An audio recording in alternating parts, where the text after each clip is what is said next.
Katika siku 3 zilizopita, jiji la Kenya limeweza kupata janga la mafuriko na baadhi na sehemu ambazo zimeathirika na janga hili ni jiji la Nairobi.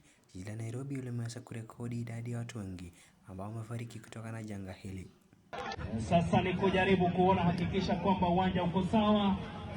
Anapiga 1 2 3. Sakaja na mpira.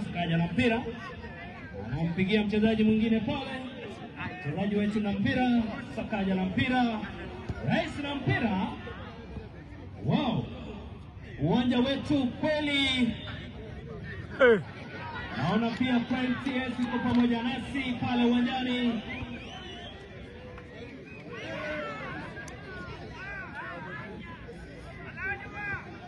Karibu sana Your Excellency pale uwanjani. Kabisa, basi inaonekana mechi inaendelea pale. Anasema pale. Rais anamchenga mmoja.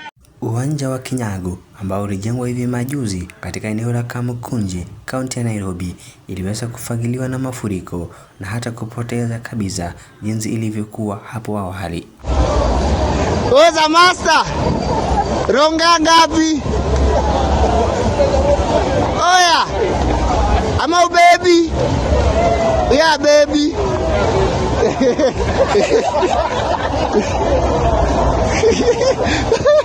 Oh, baby.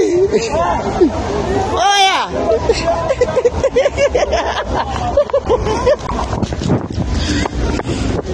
Jukumu la kuhakikisha kwamba mifereji ya kaunti ya Nairobi na jiji la Nairobi ni jukumu la gavana wa Nairobi Johnson Sakaja. Hata hivyo, Sakaja hivi majuzi ameweza akipokea matukano mitandaoni.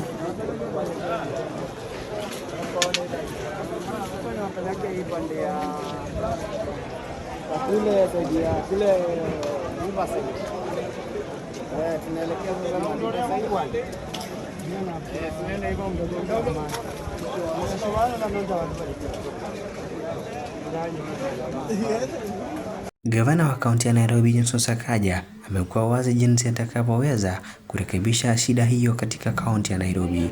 Hata hivyo, yani expressway Nairobi Kenya. Oh, fuck it. But that's the situation in Kenya.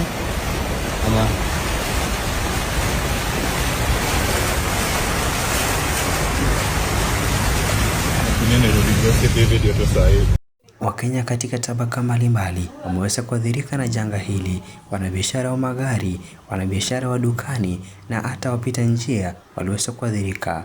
Usisahau kusubscribe.